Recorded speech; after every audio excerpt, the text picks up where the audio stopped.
everyone, Amy here with Amy's Wares, and this short video is about some of my storage solutions. I'm going to jump right in and show you something that I often get asked about. This is one of my binders. This one is designated primarily for sentiments.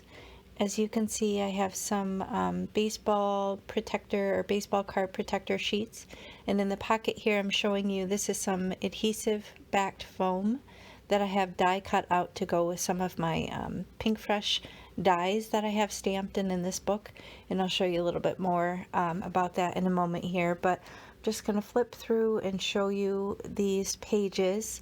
Basically, this is my storage solution. If you've followed any of my videos, you know I like to batch. I like to do a lot of things at once. So when I'm batching cards, the best way to do it is to have as many of the products on hand ready to go. So this is the package that I received from Amazon. These are page protectors, but as you can see, they have all different little pockets, and these are intended for baseball card storage. So I use these to hold my sentiments just in a regular 3-ring binder. It's probably a 2-inch binder, maybe 1.5 inch. I'm not sure. These aren't particularly big, but this one, as you can see, as I'm going to flip through, I am kind of angling it upwards. That's because I do have these pockets pretty full. So if you kind of jam them full like I do, then they might fall out on you if you kind of, dump it upside down or kind of tip it to the side. So just bear that in mind. You do need to be a little careful. But here's what I was explaining with the foam sheets. Those are the little die cuts that go with those, and then when I want to pop them up for some even dimension, then I just liquid glue them down onto that adhesive backed foam, and then I basically have stickers ready to go.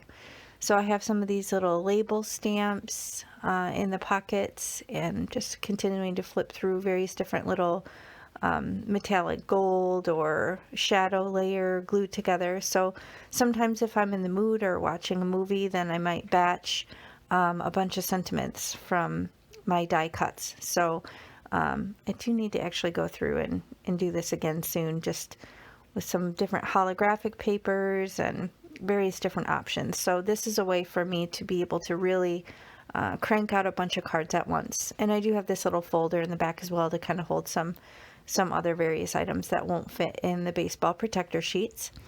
Now this is the one that I have for my critters. So these are stamped and die cut or fussy cut out critters, mainly Copic colored. Sometimes I color them in with like watercolor brush pens and things like that. So this is another component that's really nice. If you want to just create a fun background with a new stencil, then you might have a critter perfect for that card. So same thing here. I have these kind of full, so I'm just tipping up the binder so they don't, fall out on me. Obviously you don't want to dip it upside down because then you're going to dump them all out, but I could probably do with going through and reorganizing these. I kind of have some crammed in, and I have plenty of extra protector pocket sheets, but it's just a matter of thinking of it and doing it. Got those cute little dogs with the matching paws, various different stamp sets. So this is, again, something that I might, if I'm in the mood to color, then, watching a movie with my little family, I might sit there and color and fussy cut out or die cut out some critters for that book. Now here is my solution for blingage. So this is a little container that has all these other additional little flip lid containers in it, and I have my most used sequins and whatnot in here. So I may open this up and then pour them into my little jewel dish here. Show you this. This is from the Rabbit Hole Designs. I'm not sure if they carry those in the shop anymore, but I will link whatever I can in the video description box below. If you expand and scroll down, I'll try and put links to whatever I can there. But this is my solution for my blingage. Now here I'm just showing you how I store my Copics. I have this little clipboard, which is just nice to color on, and then I've got my hex chart. That's from Sandy Allnock.